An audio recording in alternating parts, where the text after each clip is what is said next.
Olá, boa noite. Domingo, 29 de maio de 2022. Começa agora mais uma edição do programa 62 Minutos, uma produção independente que analisa os principais acontecimentos da semana. Um espaço para entrevistas, debate e opinião com liberdade. Seja muito bem-vindo você que nos acompanha pelo nosso canal no YouTube, @P62Minutos e também pela TV Jovem Pan. Eu sou o Silvio Navarro e hoje vou dividir essa bancada com a Rose Rocha, Ricardo Salles mais uma vez, a quem agradeço pela participação. E aqui, ó, a uma tela de distância, Paulo Figueiredo. Tudo bem, Paulo? Tudo bem, é muito bom estar aqui com vocês. Salles, obrigado pela tua presença ilustre e um prazer dividir a bancada com vocês todos aí. Boa noite, Rose. Boa noite aos colegas de bancada e uma boa noite a você que nos acompanha todos os domingos. 62 Minutos traz hoje muito debate e você pode participar do programa. É só mandar a sua mensagem nas nossas redes sociais, Twitter, Facebook, Getter, Instagram, no @P62Minutos. Se inscreva em nosso canal e ative as notificações. O programa 62 Minutos é para deixar você sempre bem informado e a sua opinião é muito importante por aqui. Olha só, daqui a pouco a gente também vai ter uma entrevista com o secretário especial de desestatização do governo, Diogo Macorde. Mas antes, o assunto que movimentou a semana, a gente começa o programa com a operação policial ocorrida no Rio de Janeiro. Mas, ao contrário do que você viu e leu por aí, nós vamos mostrar as coisas como elas são. Homens do BOPE, a tropa de elite do Rio, se depararam com uma reunião de traficantes na Vila Cruzeiro. Os criminosos, como sempre, estavam armados até os dentes, com fuzis e granadas. A polícia foi recebida com uma chuva de balas e não de livros. Se defendeu e defendeu a população, a lei, a ordem. Mais de 20 pessoas morreram. Há suspeitas de que os traficantes usaram moradores como escudo humano. E aí teve início um festival de bandidolatria na velha imprensa. Eu começo com você, Paulo Figueiredo. Bom, eu acho que esse assunto foi bastante icônico, porque ele mostrou a diferença de visão de mundo entre a população normal, entre as pessoas que estão ali vivendo as suas vidas, e hoje o que é a pauta da esquerda e o que é a pauta a pauta defendida pela imprensa. A forma como a cobertura da imprensa foi feita é absolutamente assustadora, né? Nós vimos as imagens que circularam pela internet da quantidade de armamentos, granadas, fuzis, assim, um verdadeiro arsenal de guerra apreendido. Então a polícia fazendo uma ação, eu não sei quem está acostumado aqui, quem já atirou, quem já fez algum treinamento de tiro, mas atirar é difícil. Atirar com alguém atirando contra você é muito difícil, exige muito treinamento. Não é videogame, não é Call of Duty, não é PlayStation. Você está colocando a sua vida em risco numa ação. Então você tem essas pessoas que estão colocando as suas vidas em risco em situação de guerra todos os dias. O BOPE é acionado praticamente todos os dias no Rio de Janeiro. E colocam e entraram contra um bando extremamente armado e fizeram uma ação que, obviamente, não é o ideal é que a polícia prenda os bandidos, mas tem que combinar com os bandidos, né? Tem que combinar com os bandidos que eles se entreguem, porque se alguém está trocando tiro contra você, você tem que reagir e reagir de forma a defender a sua vida. Mas o que a cobertura da imprensa mostra? Eu acho que o mais icônico nesse momento, eu vou separar dois momentos aqui que eu considero icônicos de comentaristas de imprensa, uma militante disfarçada e a outra uma comentarista de opinião. A primeira militante disfarçada que foi a Mônica Bergamo, da Folha de São Paulo, que disse que morreram 25 bandidos e ela comenta em seguida, e não morreu nenhum policial. E essa técnica, né, de contrastar dois fatos que são para dar a impressão de que eles são comparáveis, é uma técnica de redação de jornalismo manjada, né? Ela disfarça a opinião dela de que a polícia foi tão truculenta que nenhum bandido, nenhum policial morreu, disfarça isso como jornalismo objetivo. O outro exemplo que eu queria citar, Silvio, e você perdoe aqui a minha indiscrição, você estava presente, um vídeo que circulou nas redes sociais essa semana com a minha colega de Jovem Pan e sua colega Amanda Klein, onde ela fala que nós temos que parar com esse maniqueísmo de dizer que todo policial é bom e todo bandido é mau. o policial é sempre o mocinho e o bandido é sempre o mal. Ora, Amanda, é, é verdade que nem sempre o policial é bom, mas o policial individualmente às vezes comete excesso. Nós vimos isso bastante recentemente no Brasil, às vezes vemos policiais cometendo omissões, mas ele pode não ser sempre bom, mas a força policial, ela representa a lei e a ordem. E o bandido, esse sim, esse é sempre mal por definição. O bandido, ele é sempre mal por definição, ele é a lei sendo quebrada. No caso, bandidos que estavam armados com armamentos de guerra, colocando em risco toda a população ali da região. Então, eu só termino dizendo o seguinte: é um absurdo a diferença entre o que as pessoas de bem normais querem, que é mais segurança, que a polícia sim as defenda, você não vai chamar o bandido, né, quando tiver alguém assaltando a sua casa, e, por outro lado, o que a imprensa defende. A pauta da esquerda. Aqui nos Estados Unidos, uma das grandes bandeiras da esquerda é o defund the police. Acreditem, gente. Aqui nos Estados Unidos, uma das grandes pautas da esquerda é que você tire recurso das forças policiais. Então, eu chamo a atenção para isso. O contraste entre o que as pessoas querem, as pessoas comuns, ordeiras querem, e o que a pauta de esquerda, defendida pela imprensa, apresenta a vocês.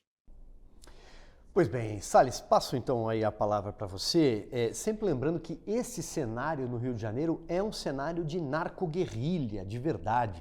Como bem lembrou o Paulo, eles estavam fortemente armados. Algumas imagens que circulam nas redes sociais mostram aqueles comboios com metralhadoras .50, por exemplo, capazes de derrubar um helicóptero. Helicóptero da polícia que não pode sobrevoar os morros do Rio de Janeiro, ou não puderam durante muito tempo, por uma decisão do Supremo Tribunal Federal. Pois é, veja, primeiro eu acho que a gente tem que lembrar quem é que gera esse mercado todo de drogas no Brasil, né? Então é sempre importante lembrar que muitos desses que criticam a ação policial são os principais clientes dos traficantes, né? Muitos desses rapazes ou moças, homens, mulheres, etc., que criticam a polícia, que falam frases bonitas sobre direitos humanos, são eles os principais clientes. Então, se eles quisessem mesmo parar, né, ajudar a diminuir a violência no Rio de Janeiro, deixar com que os meninos pobres continuem sendo aviãozinho do tráfico, eles podiam parar de fumar maconha e cheirar cocaína, né? Dava uma bela melhorada no tráfico de drogas do Rio de Janeiro. Mas, por outro lado, a maneira com a qual eles tratam esse assunto é revoltante.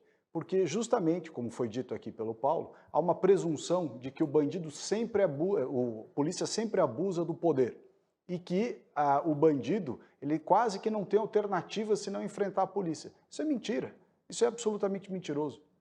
Tem muita gente boa, gente simples, gente que poderia ter se engajado no tráfico e não engajou. E vive nas comunidades, vive nas favelas, tentando sobreviver em meio a essa criminalidade. Portanto, o bandido faz uma escolha e a escolha dele é enfrentar a polícia. No momento que enfrenta a polícia está lá também para se defender. O policial não é obrigado a morrer só porque tem uma apresentadora que acha que para haver uma proporcionalidade de ações entre a polícia e a criminalidade tem que morrer algum policial para haver estatística que dê esse nível, né, de compatibilidade, de equilíbrio. Não tem que ter equilíbrio. Nós temos que agradecer pelo fato de que, se houve uma operação em que os bandidos enfrentaram a polícia e circulou um áudio muito interessante, um áudio que é aquela linguagem de traficante para traficante, em que eles diziam para o outro, manda o pessoal aí, faz uns potrestos, manda a turma aqui e tal.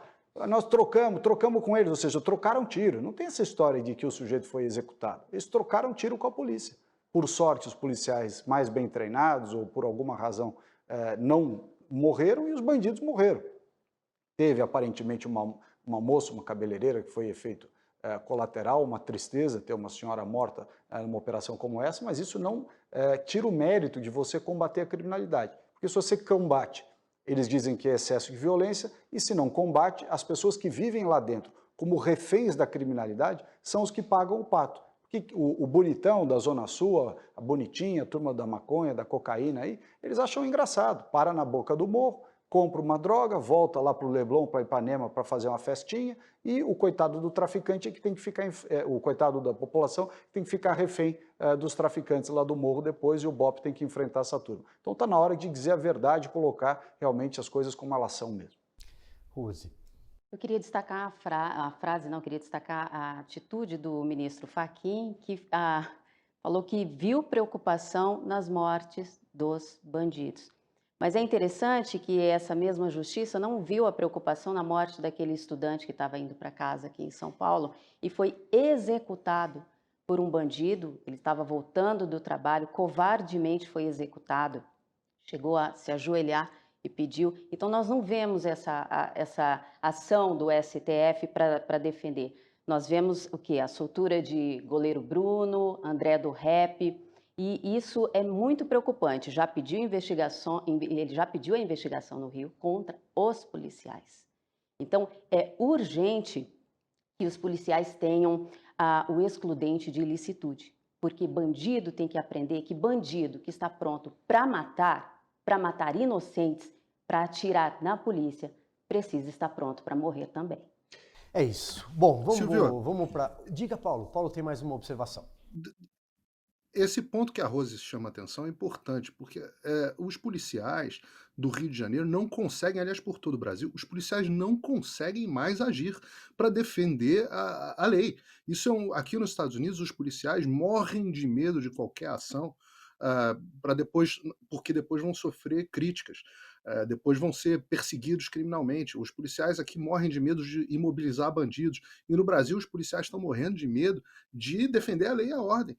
E isso é uma ação da esquerda. Esses policiais já têm investigação do Ministério Público. O Ministério Público no Brasil tem que ser resetado. Não dá para aproveitar praticamente nada. É simplesmente um órgão de militância de esquerda. Todos eles agem como militantes de esquerda o tempo inteiro. É um aparelhamento absolutamente impressionante. Então, não tem como a polícia agir. A polícia hoje no Brasil não tem como agir em paz. Nós vamos, se der tempo aqui, ainda falar um pouco sobre o que acontece aqui em Uvalde, mas chegaram informações hoje que no massacre do Texas a polícia esperou 12 minutos com o bandido dando tiro do lado de fora da escola antes dele entrar. A polícia ficou 1 hora esperando antes de agir e entrar na escola. Então, assim, e parte disso pode ter a ver, sim, com o medo dos policiais hoje de agirem. Então, isso é uma reflexão importante que a sociedade precisa fazer. Claro que abusos policiais precisam ser combatidos, é claro que a polícia tem que ter responsabilidade, mas também não dá para tratar policial que entra numa comunidade com comboios de pessoas armadas em zonas de guerra, tratar eles como se eles estivessem ali passeando e jogando videogame. Isso vindo me desculpa, advogadinhos burocratas do Ministério Público que nunca trabalharam na vida de verdade, que nunca pegaram numa arma na vida e não sabem como é que sequer tem ideia de como funciona uma operação policial. Então, é um ponto muito, muito oportuno que a Rose traz aqui. A polícia do estado de São Paulo está numa situação semelhante. Foram instaladas câmeras no peito dos policiais, a um custo gigantesco de monitoramento, né, um valor enorme, e em vez de você monitorar o bandido com tornozeleira eletrônica e tal, você está monitorando a polícia. Resultado, os policiais estão se sentindo acuados, não se sentem à vontade para enfrentar a bandidagem, porque sabem que todas aquelas imagens, tudo que aquilo é gravado, vai ser usado contra eles. Aquilo não é para defender o policial, isso é balela de quem inventou essa história ou que tem algum interesse por trás disso. O fato é que essas câmeras colocadas no peito dos policiais aqui em São Paulo têm feito com que a polícia fique de mãos atadas e com medo de agir, porque senão responde na corregedoria, responde na ouvidoria, responde, e às vezes responde por nada, não fez nada errado, mas o sujeito inventa uma desculpa qualquer e vai para cima do polícia. Quer dizer, não basta São Paulo ter um dos piores salários do Brasil em termos de remuneração de polícia civil e militar, e ainda por cima agora a polícia militar está constrangida com essa câmera no peito, essa vergonha. Não bastasse a câmera na farda, ô Paulo, não bastasse a câmera na farda, o governador, ex-governador agora, esse que vai ficar em casa, comprou tasers, né? Em vez de comprar armamento, comprou arma de choque para os policiais enfrentar fuzis e granadas. Vamos lá, para arrematar, Paulo, diga lá. Desculpa esculhambar aqui o programa, mas eu até, aqui nos Estados Unidos é muito comum que a polícia utilize a câmera, né, o que chama de body cam, a câmera no corpo. E curiosamente, ela às vezes funciona assim para defender os policiais. Mas o que é absurdo, isso ficou muito claro no caso do George Floyd e em outros casos, é que as imagens são divulgadas e vazadas para a imprensa que edita seletivamente e criam uma comoção pública em torno da morte do bandido que eventualmente acontece. Então, Não é só a gravação com a gravação, que até seria uma coisa boa potencialmente. Você tem que se preocupar com o vazamento e a edição seletiva da imprensa, que faz um frenesi para condenar o policial no Tribunal da Opinião Pública muito antes dele ser condenado pelos órgãos normais, a corregedoria, etc, etc. É isso aí. Rose, vamos então para o material de Brasília da nossa repórter Berenice Leite. Vamos falar do bolso do brasileiro que está cada dia mais pesado. Em Brasília, promessas não faltam para tentar amenizar a alta dos combustíveis. A nossa repórter Berenice Leite traz mais informações. Em ano de eleição, promessas é o que não faltam. A Petrobras, ela jamais pode ser privatizada, é uma empresa de governo. Redução de imposto é uma coisa que o Partido Novo sempre brigou. Mas no Congresso, articulações entre partidos para que deputados votem contra projetos que podem amenizar a situação colocam em dúvida sobre quem é que está de fato preocupado com o povo. A oposição é oposição, ela cumpre o papel de oposição. Não dá para se exigir da oposição que ela aprove os projetos do governo. Falta bom senso dos governadores. É bom para a dona de casa, quem tem um carrozinho para abastecer, quem recebe um salário que gasta quase um terço ou mais só com combustível. Nesta semana, a Câmara dos Deputados aprovou um projeto de lei que limita o ICMS de produtos essenciais, entre eles os combustíveis. A medida pode trazer um alívio de 60 centavos para o consumidor, mas ainda antes da votação não havia um consenso. Esse projeto mostra, evidencia, reitera a incapacidade do governo Bolsonaro em ter uma política de preço para os combustíveis do Brasil. O senhor conhece a lei das estatais? Claro que eu conheço. E o que ela diz? Governadores já ameaçam acionar a justiça, caso o projeto também passe pelo crivo do Senado. O motivo é a perda na arrecadação, que, segundo eles, pode chegar a 64 bilhões de reais. Os estados brasileiros, eles hoje estão superavitários. Eu sei que vai haver uma queda de arrecadação, mas esses estados já arrecadaram muito. Eu acho que União Brasil, essa proposta, neste momento, ela é cabível.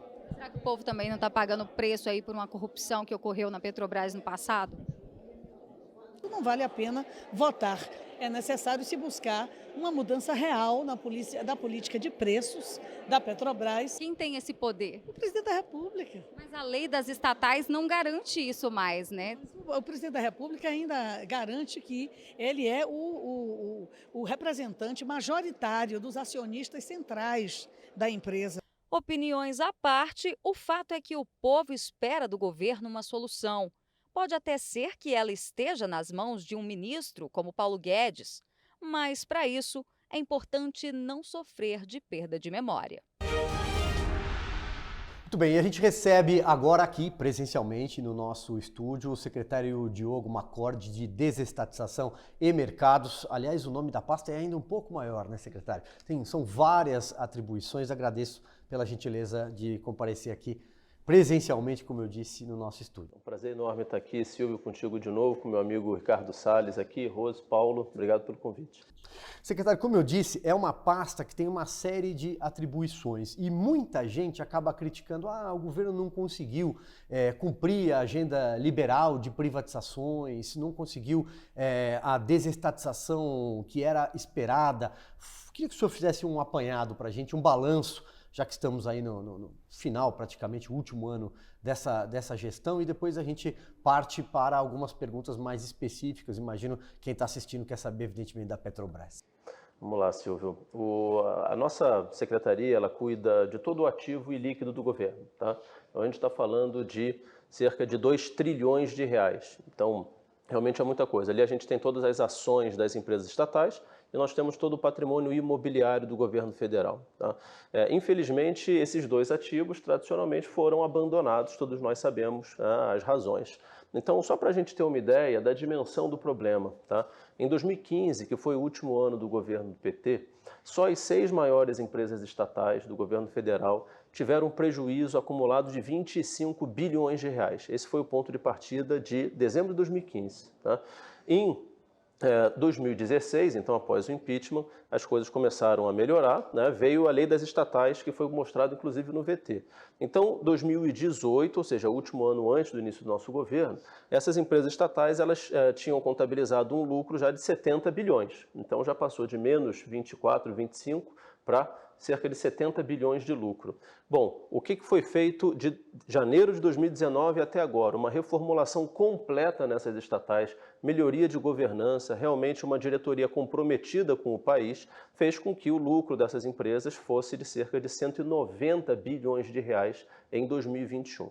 Então passamos de 25 bilhões de prejuízo para 190 bilhões de reais de lucro, tá? É evidente que a nossa missão é diminuir o tamanho do Estado, então vou falar aqui das privatizações, mas é importante colocar o respeito ao patrimônio público enquanto a gente não alcança o objetivo principal, que é a privatização. Então a gente, enquanto não vende, garante uma gestão profissional dessas empresas, porque afinal de contas é um patrimônio de todo brasileiro. Agora, qual é o risco? O risco é a gente deixar, né, ali o boi gordinho para quando o pessoal voltar, matar e fazer um churrasco. Então o que a gente tem que fazer? Garantir que realmente essas empresas, elas agora que estão numa excelente situação, possam de fato ser privatizadas. Porque, veja, para quem é contra a privatização, eles sempre vão dizer que não está no momento adequado para privatizar.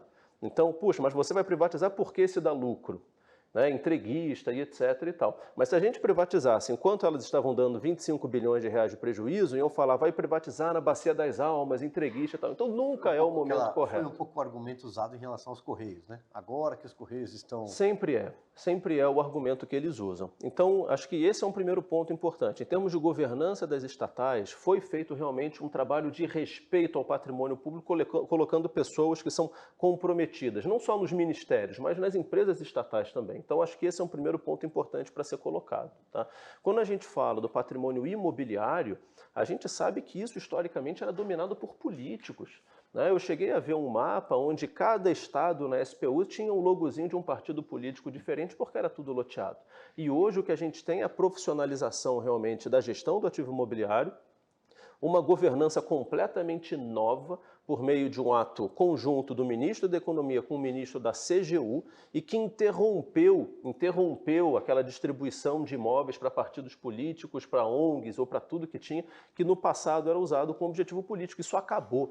Então não é que a gente estava trocando o pneu com o carro andando, a gente estava trocando a turbina de um avião caindo, né? Era realmente tudo para ser feito ao mesmo tempo e nós conseguimos profissionalizar a gestão da SPU, que é a Secretaria de Patrimônio da União, que cuida desse patrimônio imobiliário, e começamos um programa de venda de imóveis que nunca havia sido feito no governo. Então, primeiro, numa estratégia de varejo, começamos com imóveis icônicos aqui. Acabamos de abrir o edital do edifício à noite, para quem é do Rio de Janeiro conhece, ali na Praça Mauá, né, realmente que foi toda revitalizada na frente do Museu do Amanhã. O único prédio abandonado que existe é um prédio federal, é uma vergonha. E agora ele está sendo finalmente oferecido para iniciativa privada. E imóveis no Brasil inteiro realmente bastante importantes. Então, isso foi avançando e você me perguntou, eu dei toda essa volta para chegar, e a agenda de privatização? Ora, quando nós chegamos, não havia absolutamente nenhum projeto em andamento, nenhum, zero. Né? Para não dizer que nenhuma empresa estava qualificada no PND, que é o Programa Nacional de Desestatização, havia apenas uma, que é a Ceasa Minas, que havia sido federalizada pelo Fernando Henrique, numa negociação de dívida com o estado de Minas Gerais. Então pegou, federalizou a empresa e ficou federal até hoje. Por que a gente tem um serviço de entrepostagem em Minas Gerais? Por que a gente tem... Várias empresas foram... Nos anos 90 a gente privatizou algumas coisas, mas a gente federalizou outras e a gente não fala sobre isso. As distribuidoras da Eletrobras, que nos 6 anos antes de serem privatizadas, deram um prejuízo acumulado de 20 bilhões de reais, nunca foram federais. Elas viraram federais numa negociação de dívida com o Estado lá na década de 90. Então a gente está tendo que limpar realmente um monte de coisa, tá? E começamos os estudos do zero. E os estudos agora ficaram prontos. Já privatizamos então o Porto de Vitória, foi o primeiro, tá? Já feito no mês passado. Agora a gente vai ter só em portos, ainda tem o Porto São Sebastião, o Porto de Santos, Eletrobras, então foi agora protocolado realmente o pedido, né? A oferta, então já estamos bastante avançados. E vários outros projetos que agora os estudos já estão no Tribunal de Contas, como é o caso do metrô de Belo Horizonte, a própria Ceasa Minas, né? E temos outros já muito próximos, como é o caso do metrô de Porto Alegre e tantos outros. Então, avançamos bem, ao mesmo tempo em que desinvestimos mais de 230 bilhões de reais, incluindo a BR Distribuidora, a TAG, que é a transportadora associada de gás. Então, movimentos enormes, 230 bilhões, e agora a gente está avançando nas privatizações. Eletrobras, e vou até pedir para os meus colegas deixarem a próxima pergunta depois sobre a Eletrobras, que eu quero falar um pouco, Rose, começando então aqui a nossa rodada, depois o Paulo Figueiredo e o Salles. Secretário, bem-vindo. Me corrija se eu estiver errado. O Brasil tem hoje 46 estatais de controle direto. Mas qual a maior dificuldade em privatizar hoje no Brasil? É o lobby ou a falta de comunicação entre os cidadãos, a falta de entendimento, de informação sobre isso? Olha, Rosé, eu acho que a principal dificuldade que a gente tem, no final das contas, é a inexistência de um mecanismo, das engrenagens que nos garantem a fluidez do processo. Então, quando nós chegamos em janeiro de 2019, não havia a tecnologia, não havia o conhecimento suficiente para a privatização. A gente teve que resgatar isso tudo, que não existia desde a década de 90. Então a gente teve que recriar, a gente teve que passar um óleo ali naquelas engrenagens que estavam todas enferrujadas, né? E eu acho que agora, quebrada a inércia, a gente conseguiu chegar, né, em um padrão bastante interessante. Tá?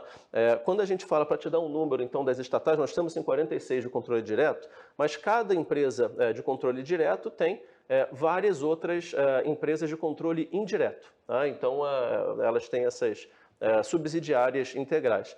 Nós, em 2015, né, então, de novo, no último ano do PT, nós tínhamos 228 empresas estatais, no total, direto e indireto. Em dezembro de 2018, ou seja, a situação que nós pegamos eram 209. Tá?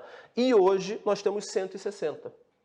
Significa que nós vendemos, ou diminuímos o Estado em 49 empresas, desde o início do governo até agora. E no governo do PT eles criaram quantas? O governo do PT, aí o céu era o limite, porque além de tudo eles faziam as parcerias com governos estaduais, chegando àquela famosa fábrica de camisinha no Acre. Então você tinha de absolutamente tudo. Então era uma forma de pensar diferente. Tá? Então mudar a forma de pensar, mudar a estratégia, e acho que isso é o mais difícil, mas acho que a gente conseguiu avançar muito bem. Por isso que é tão importante um segundo governo, onde a gente consiga agora aproveitar tudo isso que foi criado para conseguir dar muito mais velocidade. E só para encerrar aqui a minha pergunta, os sindicatos, eles falam muito que a privatização tira empregos. Gostaria que o senhor desse um exemplo contrário. Não, o exemplo que eu sempre dou é da Vale do Rio Doce. A Vale do Rio Doce tinha 15 mil funcionários antes de ser privatizada, né, e hoje ela tem mais de 100 mil funcionários. Então, quem defende o funcionário, defende a privatização. A Vale, ela valia metade da Eletrobras antes de ser privatizada. Hoje ela vale 60 vezes a Eletrobras. Esse é o efeito da privatização. Paulo Figueiredo, é isso pela fila, Paulo? Secretário, boa noite. Obrigado aí pela entrevista. Bom, é inegável o avanço que o governo teve, principalmente na qualidade da gestão das empresas estatais. Melhorou muito. Só de ter deixado as estatais no governo do PT tinham uma finalidade: abastecer os cofres do partido e o projeto político do partido para chegar ao poder. Era uma fonte inesgotável de corrupção e isso ficou bastante claro com todas as investigações que o Brasil viu nos últimos anos. Mas temos que fazer justiça, o governo não foi tão bem sucedido quanto se esperava nessa agenda de privatização. As privatizações ao que o senhor se refere são menores, não são as grandes que o Brasil esperava e que foram promessa do governo Bolsonaro. Eu participei, na minha passagem pelo setor público, eu lidei com algumas privatizações e eu sei que é complicado mesmo fazer estudo de viabilidade, roadshow e etc. para você privatizar, mas você não demora 3 anos e meio. O próprio Salim Matar saiu, secretário Salim Matar, na época, secretário, saiu do governo reclamando das dificuldades do próprio governo para privatizar. A minha pergunta no final da história é a seguinte: o que o governo vai fazer daqui para frente? E nós podemos esperar ainda neste mandato do governo do presidente Bolsonaro, porque o próximo torcemos, eu particularmente torço para que aconteça, mas vai depender dos eleitores. Teremos alguma privatização? E no segundo mandato, caso ele haja, o que o governo vai fazer para privatizar? Para complementar, queria que o senhor tivesse a oportunidade aqui no ar de acabar de uma vez por todas com uma história. Muita gente diz que, na verdade, as privatizações não acontecem porque o presidente Bolsonaro é contra elas. No fundo, ele é estatista.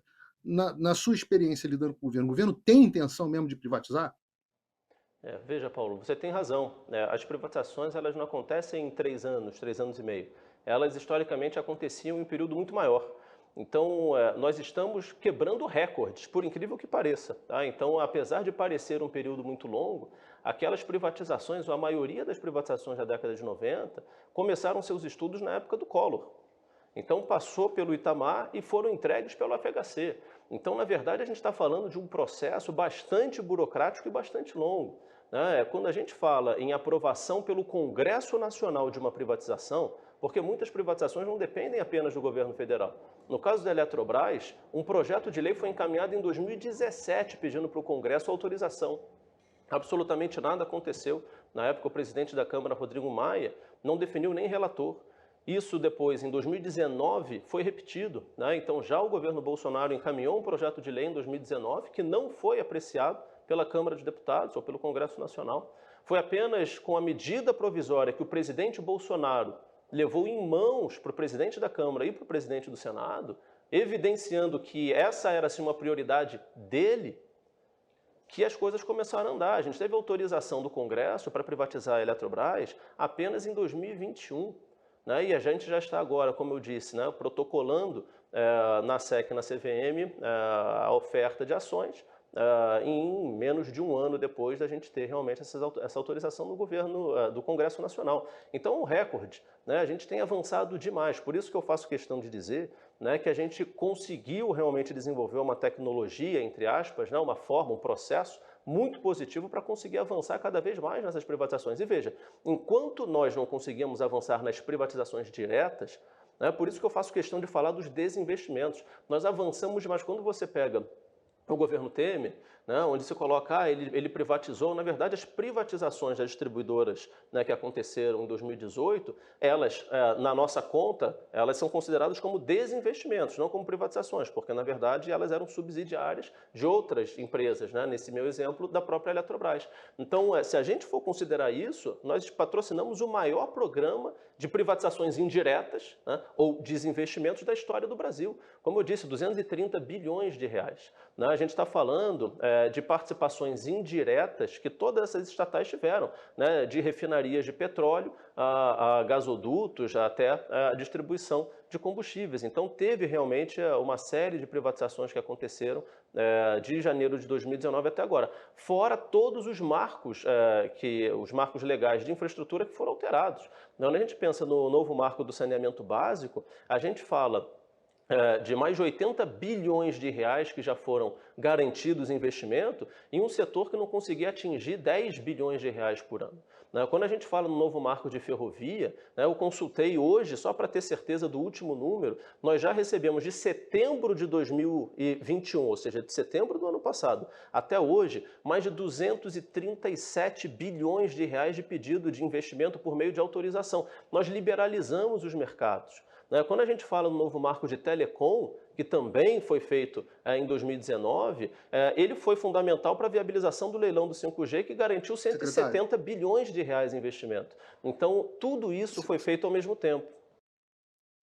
A minha pergunta, no final das contas, secretário, não, é para objetivar. Eu quero saber o seguinte, no final das contas, as privatizações, eu não concordo, 3 anos e meio para fazer estudo de viabilidade de privatização é muito tempo, e eu falo isso com experiência de quem já fez alguns. A questão é, as privatizações não aconteceram, então, por falta de vontade no Congresso? O governo agiu no limite das suas capacidades. Salim Matar estava errado quando fez as queixas que fez, e, a partir de agora, a pergunta é, a partir de agora, o governo... não tem nada que o governo possa fazer sem o Congresso? O governo precisa do Congresso para tudo? Não tem nenhuma privatização que o governo possa fazer sem o Congresso? As maiores privatizações, Paulo, que é o que você está se referindo, elas exigem autorização do Congresso. Então, a Eletrobras, a gente não... As menores estão acontecendo. A gente já liquidou 2 empresas, está em processo de liquidação da terceira, tem mais uma com um decreto já publicado para início de liquidação. Mas são as empresas pequenas, que é o que você vai dizer... A televisão estatal. ela já está com os estudos em andamento, né? Então, lembrando o seguinte, nós estamos falando, é impossível a gente fazer tudo ao mesmo tempo, né? De novo, nós pegamos com mais de 200 empresas, nós já eliminamos 50 nesse meio do caminho. Mas é evidente que o que você se refere são as grandes, né? Então, a Eletrobras, como eu disse, a gente teve autorização do Congresso no ano passado, né? Correios, os estudos estão prontos, os estudos estão prontos dos Correios. O que falta? Autorização do Senado. Foi aprovado pela Câmara. Se o Senado aprovar, a gente consegue mandar para o Tribunal de Contas da União os estudos no dia seguinte. Mas a gente não consegue fazer isso porque um dos pontos que o TCU avalia é se a gente tem autorização de privatização ou não. Então, por isso que é tão importante até essa oportunidade aqui de explicar, de realmente conseguir trazer para a população qual é o verdadeiro problema, para a gente conseguir avançar. Existem muitas pessoas no meio do caminho que podem dizer não, né? Tem muita gente com poder de veto. Então, é difícil a gente avançar. De novo, não é justificativa. Eu acho que o que a gente precisa é continuar insistindo, é trazer essa informação para todo mundo, mas olha o caso dos Correios, né? Os estudos estão prontos, só que a gente precisa de autorização do Senado. Tem uma resposta aí que o Diogo não pode dizer, porque ele é do governo e, obviamente, tem que ter muito cuidado com o que fala aqui. Mas eu posso dizer, eu fui do governo, sei exatamente do que eu estou falando aqui. Infelizmente, Paulo, nós temos uma parte do governo, sobretudo a ala militar, que é contra privatizações, uma parte. Não adianta que é contra. Você chegou onde eu queria, Salles. Não, tudo bem, mas é isso mesmo. Aí você tem uma parte do Congresso que é contra por ideologia e uma outra parte que é contra porque é ali que a turma rouba. Então, se você fechar as estatais, o cara, no dia que ele voltar para o governo, for governo, coisa assim, não tem onde roubar. Então, você tem ali um problema. Você tem uma parte que é ideológica, intragoverno e fora do governo. Você tem também uma certa burocracia permanente da máquina pública federal, que não é avessa a privatizações, ao contrário, tem uma visão corporativista da coisa, né? Então, o que acontece? Chega um grupo de políticos ou de pessoas que ocupam naquele momento cargos políticos, não necessariamente historicamente políticos, chegam a Brasília com o Bolsonaro e você até aprender onde apaga a luz, onde acende a luz, demora um tanto. A pessoa que sabe onde apaga a luz não quer acender a luz para você. Então, você tem que ter, de alguma forma, também uma visão nesse sentido. Eu digo isso porque eu mesmo, que sou um cara super liberal, e cheguei no Ministério do Meio Ambiente com a vontade de fazer as coisas, já tinha sido secretário antes, portanto, muita gente que não, ao contrário de outros que nunca foram governo na vida, eu já tinha experiência. Eu demorei 2 anos para fazer a privatização, na verdade, a concessão, né, de 4 parques nacionais. O parque, quer dizer, uma coisa é você fazer a concessão de um parque, que deveria ser um negócio que você leva 2 semanas para fazer. Não tem nenhum grau de complexidade, zero. Demorou 2 anos, com toda a força que a gente fez para poder concessionar os parques. Cambará do Sul, Aparados da Serra, né, os parques lá, Canela, São Francisco de Paula, e foi feito agora a renovação de Foz do Iguaçu. 2 anos para fazer isso. Porque tudo no governo é assim, não nesse governo, em qualquer governo.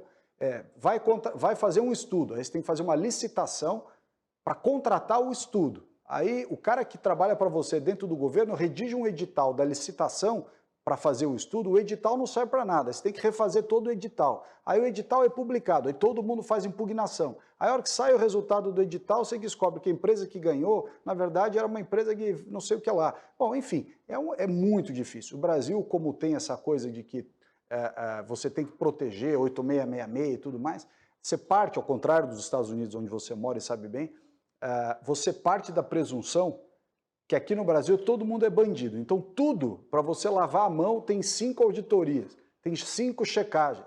Né? Nos Estados Unidos não, você faz, toca, e se você for pego fazendo coisa errada, você está ferrado. Aqui é o contrário, todo mundo acha que os outros são bandidos, então você não pode fazer nada. Então é difícil mesmo. E a turma que entrou com o ímpeto liberal é uma turma que nunca tinha sido governo. Então, até você aprender, e o pessoal que você tinha, que já era governo, era contra a privatização. Então, é isso. Não precisa falar nada. Eu disse que faria a pergunta sobre a Eletrobras. Na verdade, o senhor já respondeu. Eu só queria deixar registrado aqui que parte desse processo foi atrasado por conta de militância política de ministros do Tribunal de Contas da União, nomeados em governos do PT. Tem também lá um ex-assessor do senador Renan Calheiros, nomeado pelo Senado. Só deixar muito claro, quem quiser mais informações sobre isso, recomendo a leitura publicada pelo site da revista Oeste.com sobre a interferência de ministros do TCU no processo da Eletrobras. Como eu estou de olho no relógio, secretário, para não exceder aqui o nosso tempo e deixar pergunta para todos, eu queria ir direto ao ponto da Petrobras. É um assunto que está na pauta, é um assunto, vamos dizer assim, que move algumas paixões de lado a lado. É possível a gente sonhar com essa privatização da Petrobras? Claro, se o presidente Jair Bolsonaro for reeleito. Se ele não for reeleito, a gente sabe que o principal adversário vai voltar à cena do crime.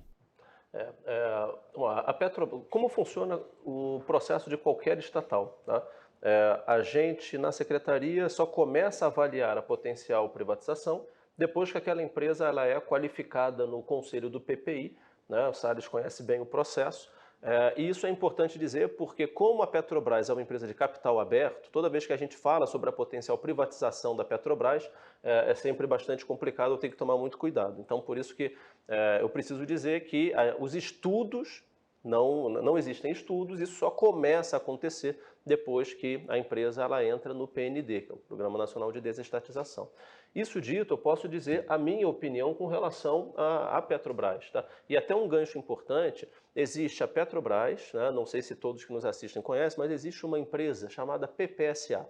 O que é PPSA? Ela é uma empresa que administra contratos que, na verdade, pertencem ao governo federal. Então, a PPSA mesmo ela não tem ativos relevantes. Tá? Quem tem é o governo, que são contratos no regime de partilha, onde algumas empresas ofereceram para o governo federal como um mecanismo.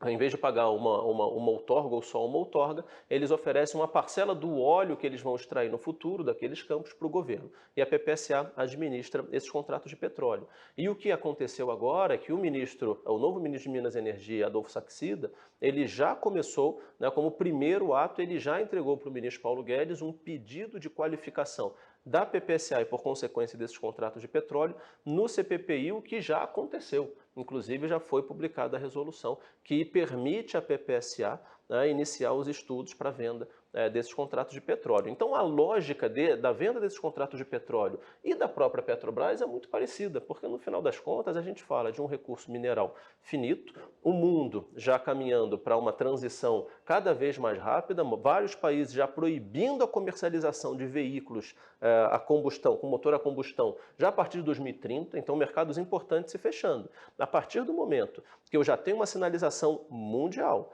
né, que a gente vai ter uma redução da demanda daquele determinado produto, que sentido faz nós continuarmos com esse produto para o governo federal? Nessa lógica do petróleo é nosso, parece que ele é nosso e para sempre será, porque a gente, o que o governo anterior exigia? Que a Petrobras fosse a operadora, ou que estivessem absolutamente todos os consórcios de exploração de petróleo. Qual foi a consequência? A Petrobras virou a empresa mais endividada do planeta. A partir do momento que ela não conseguia mais entrar naqueles campos de exploração, o que o governo começou a fazer? Parou de licitar.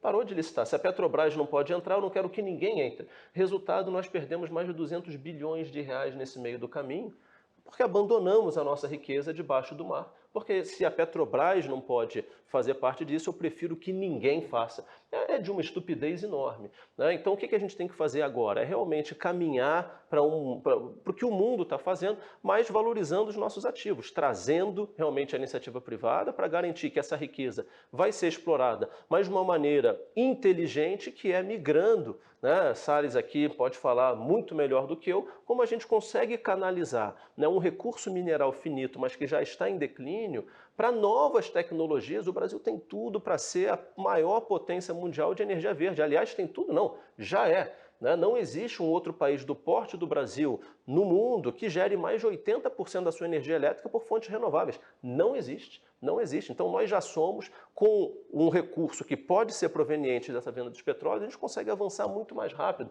Essa é a nossa vocação.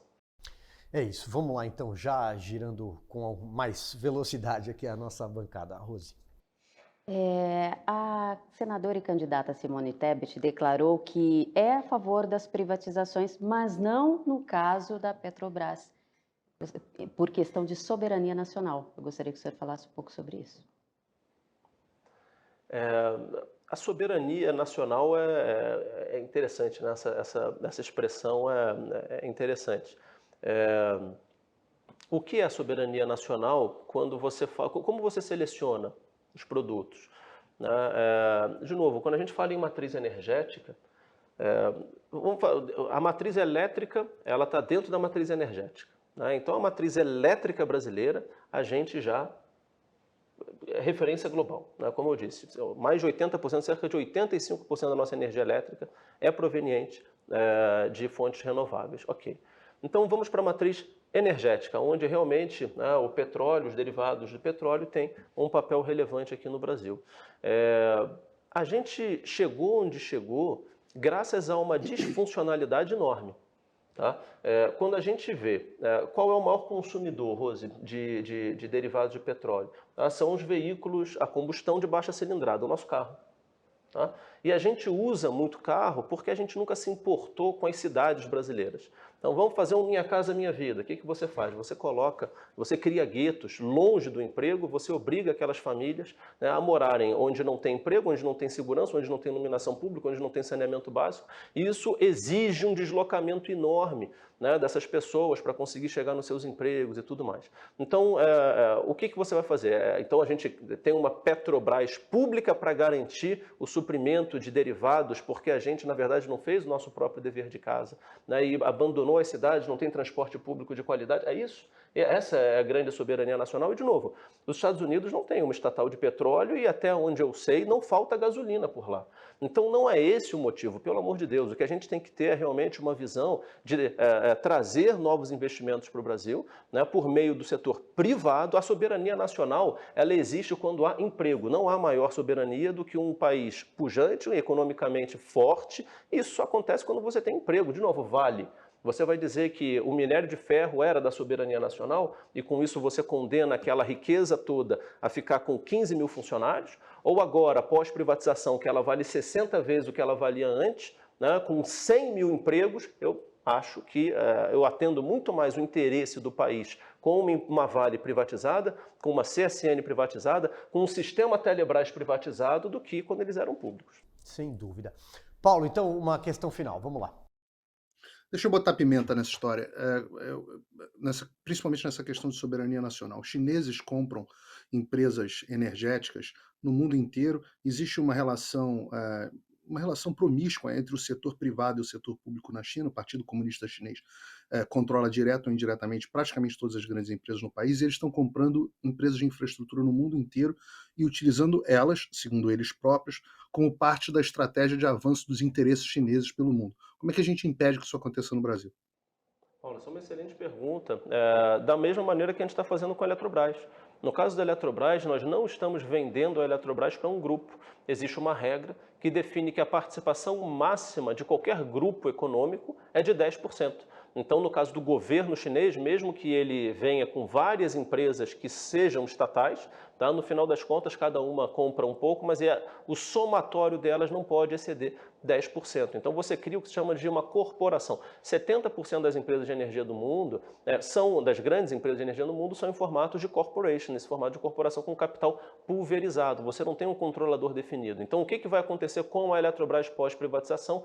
Ela será uma empresa genuinamente brasileira, com capital pulverizado na Bolsa de Valores. Então, com isso, ela não passa a pertencer à empresa A, B ou C, e nem aos chineses, nem a ninguém. Ela tem capital pulverizado. Então, esse é um mecanismo que garante realmente esse ponto de preocupação que você levantou. Secretário Diogo Macorde, mais uma vez, muito obrigado pela gentileza de estar aqui conosco presencialmente nessa entrevista. Um ótimo trabalho. Obrigado pela oportunidade e sigamos em frente. Acho que a gente tem excelentes entregas nos próximos meses dentro da agenda de privatização. É isso. Rose, hora do quê? Daquele quadro? Sim, a internet não esquece e nós também não. E essa semana teve gente que falou demais. Acompanhe. E hoje, Paula, e até eu peço uma dica, assim, como você lida com pessoas que votaram no Bolsonaro e ainda são a favor dele? Ainda são a favor dele? Não lido mais. Você não se relaciona mais? Não. Na sua família existe alguém? Não, na família do meu sócio tinha alguns, mas já mudaram. Porque é uma coisa que eu tenho dificuldade hoje, assim, eu não consigo, e daí são pessoas, né, enfim, parentes próximos, que eu não consigo me relacionar, assim. Não, mas eu acho que fica muito difícil se relacionar com alguém que...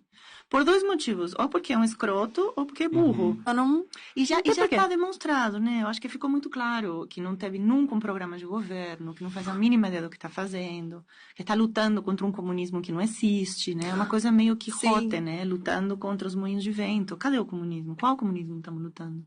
Quando o Brasil foi comunista? Em que momento?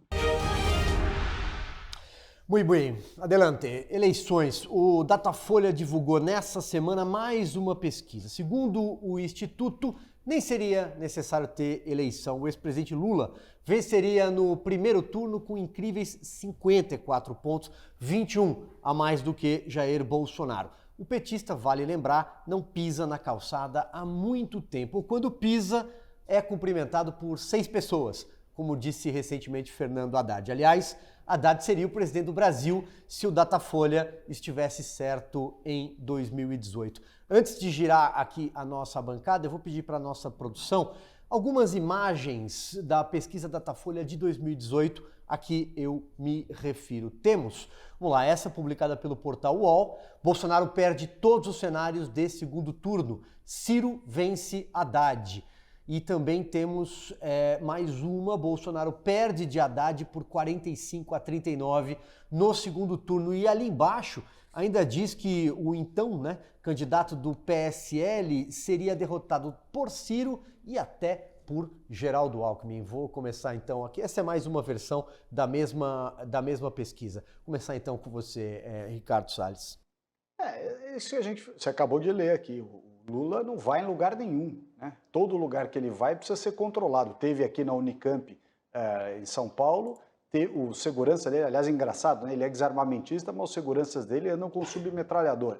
Então o sujeito sacou a submetralhadora, a vergonha. Quer dizer, você ter um segurança que é do GSI, um funcionário público, sacando uma submetralhadora em cima de famílias que estavam de verde e amarelo protestando contra o Lula. Ele não é democrata? Qual o problema de receber protesto? Agora, isso mostra que ele, para ir na praia, tem que fechar a praia. O Bolsonaro vai de jet ski, pula no meio das pessoas, não acontece nada. O Lula vai na Unicamp e não consegue falar. O Bolsonaro viaja o Brasil inteiro, tem gente lá para recebê-lo. Claro, tem gente contra? Tem gente contra, faz parte, a democracia é assim. Mas Bolsonaro vai de forma espontânea e o Lula só vai de maneira controlada. Paulo Figueiredo, vamos lá. Queria falar de duas coisas. Primeiro, comentar a questão da Paula Carosella, não sei como é que tu fala o nome Paola dela Carosella. corretamente. Carosella? Ok, então tudo bem. Só dizer para ela assim, que ela está perguntando onde é que tem comunismo. Ela é argentina, né? Sim. Ela é argentina? Sim. Não sei, assim, talvez se ela voltasse à casa dela e visse que metade da população do país dela está passando fome de um governo que se autodeclara socialista, não sei, talvez ela tivesse uma pista de o que é contra o que nós estamos lutando, né? Segunda coisa, essa tendência, eu achei interessante chamar a atenção para isso, porque no ano passado, final do ano passado, um instituto aqui chamado Generation Lab publicou uma pesquisa perguntando assim, para jovens estudantes, tá? Se eles, para republicanos e democratas, republicanos de direita e democratas de esquerda, né? Se você iria num encontro, num date, você sairia num encontro romântico com uma pessoa de direita, 71% dos democratas disseram que não. 31% dos republicanos disseram que não sairiam também com a pessoa de esquerda. Aí, olha que coisa impressionante. 37% dos democratas diziam que que não seriam amigos, não teriam amigos de pessoas de direita. E contra 5% dos republicanos. E 30% dos democratas sequer trabalhariam para uma pessoa de direita, contra 7% dos republicanos. Então, assim, esse chamado a esquerda, o grupo da tolerância, eles são os mais intolerantes do mundo.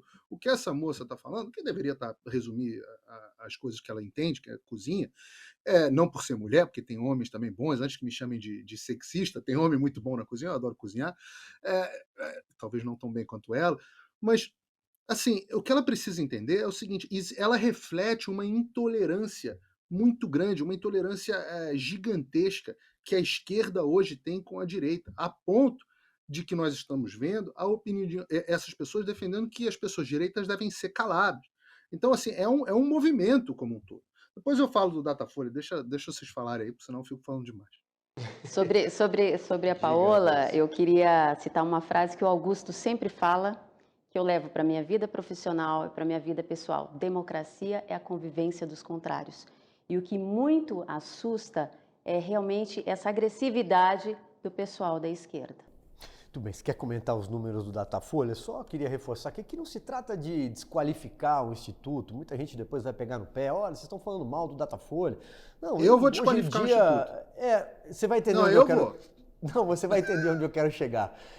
São vários institutos. Você tem hoje praticamente uma pesquisa ou mais por dia, uma a cada 2 dias. E aí é como um supermercado. Você vai passando na prateleira e você pega o número que você quiser. O que chama especialmente a atenção nessa pesquisa são os 21 pontos de dianteira do Lula e os 54 pontos que ele marca lá na frente. Ou seja, realmente não precisa ter eleição se o cenário for esse. E aí nós estamos falando de um candidato que não sai na rua, cujos aliados são ex-detentos, um partido que totalmente tem uma biografia totalmente enxovalhada. Então como é que você tem 54% da população brasileira, não tem o quê? 150 milhões de eleitores? Alguém me corrige se eu estiver errado. 54% é muita coisa, gente. Não tem, esse número está errado. E aí, desculpa, não parece estatística, parece torcida. Diga, Paulo. Não, olha só, primeiro deixar claro aqui as coisas. O Datafolha é do Grupo Folha, do mesmo grupo do UOL, do mesmo grupo da Folha de São Paulo, que são veículos de militância de esquerda, pô. Então não dá para você acreditar, existe um conflito de interesses evidente. Eles fazem campanha para o Lula e campanha contra o Bolsonaro desde que o Bolsonaro assumiu. Isso é evidente. Leiam as manchetes da Folha e do UOL, vejam quem são todos os colunistas do UOL, só tem colunista de esquerda, é o mesmo grupo. Então, desculpa, uma pessoa acreditar no Datafolha hoje em dia é brincadeira. A outra coisa é o seguinte, é credibilidade. Credibilidade você constrói conforme você vai fazendo as coisas e acertando o resultado que você fala. Os institutos já tiveram credibilidade. Só que ultimamente eles só erram para a esquerda. Ele mostrou, tá aí, tá, o espectador acabou de ver o que esses institutos diziam da eleição passada. Então Bolsonaro não ganhava em nenhum cenário. É muita cara de pau. Aí vai chegando perto das eleições, eles fazem que um amigo meu chama de aterrissagem forçada na realidade. Aí eles vão falar assim, a gente tá mentindo muito, precisa começar a mentir um pouco menos. Vamos parar, vamos mentir um pouco mais perto da margem de erro. Ora, aqui nos Estados Unidos, eu vou dizer para vocês, a CNN, que é outro grupo militante de esquerda, a CNN publicou uma pesquisa às vésperas das eleições americanas, na mesma semana, dizendo que o Joe Biden ia ganhar com 13 pontos de vantagem do Donald Trump. 13 pontos. Só para você ter uma ideia, a última vez que alguém tinha ganhado, um presidente de um partido ou de outro, tinha ganhado a eleição americana com 2 dígitos de vantagem, tinha sido o Ronald Reagan, na década de 80, numa eleição que foi histórica para os Estados Unidos. E eles acharam que o Joe Biden, que não saía de casa, não conseguia fazer um evento igual o Lula, que ele ia ganhar com 13 pontos. No final das contas, com toda a roubalheira, que hoje já é, ele ganhou com 4,5 pontos. Então, assim, e a outra coisa é contraste, é o que você falou, Silvio. Você tem um monte de pesquisa. Todas elas não podem estar certas ao mesmo tempo. Uma pesquisa que mostra que eles estão em 3, 4 pontos de diferença, e outra que mostra que ele tem 250 mil pontos de vantagem, alguma tem que estar errada, as duas não podem. Então, eu acredito nas pesquisas. Que pesquisa que você acredita? Que instituto? Pô, você vai acreditar numa Datafolha hoje, em 2022, desculpa, mas você não é a faquinha mais afiada da gaveta, né? E aí sempre vai ficar aquela pergunta para quem está nos assistindo, né? Você já foi entrevistado por algum instituto de pesquisa? Datafolha já telefonou para você? Já bateu na sua porta? Pessoal, olha só, olhando ali para o relógio, a gente tem aí uns 30 segundinhos para cada um para considerações finais. Salles.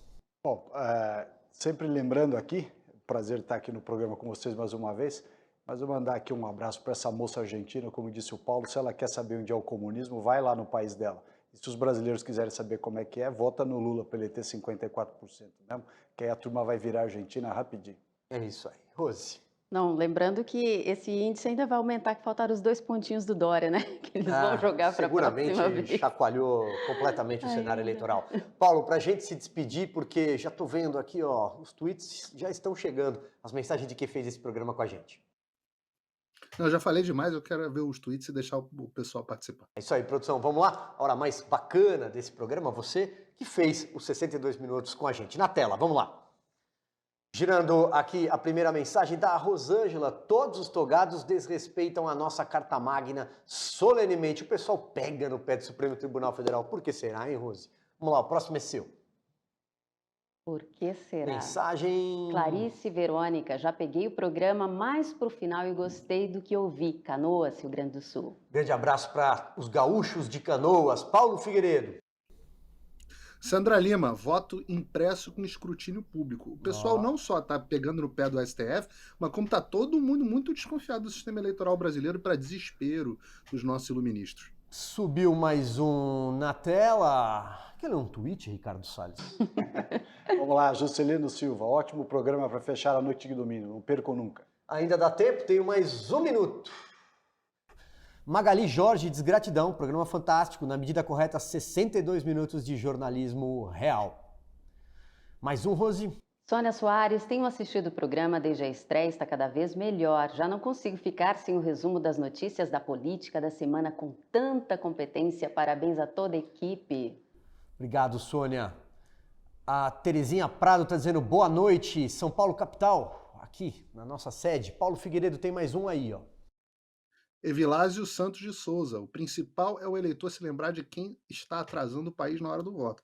É verdade, senão virar a Argentina lá da Paola Carosseia. É isso aí. Para amarrar, o último vem da BN, o Pacheco. Ela se refere ao Rodrigo Pacheco. A gente falou muito sobre ele no programa passado. Pertence à mesma escola do Alcolumbre de engavetamento. Dá tempo? Tem mais um? Dá. Olha, ainda tenho mais 20 segundos. Vamos lá. Na tela, o último. Clerande Valeriano, aqui na minha Bahia é impossível cobrar os nossos senadores, pois todos os 3 são de esquerda. Otto Alencar, Ângelo Coronel e Jacques Wagner. Nossa senhora, hein? Que lista, hein? Que lista. Meu amigo Paulo Figueiredo, até semana que vem. Até semana que vem, obrigado a todos, especialmente ao Ricardo Salles e a você que está nos assistindo. Ricardo Salles, muito obrigado. Imagina, Casa é sua, venha sempre. Muito bom estar com vocês aqui. Obrigado. Vamos embora, Rose. Vamos, obrigada, Ricardo, pela presença. Uma boa noite a todos e uma ótima semana.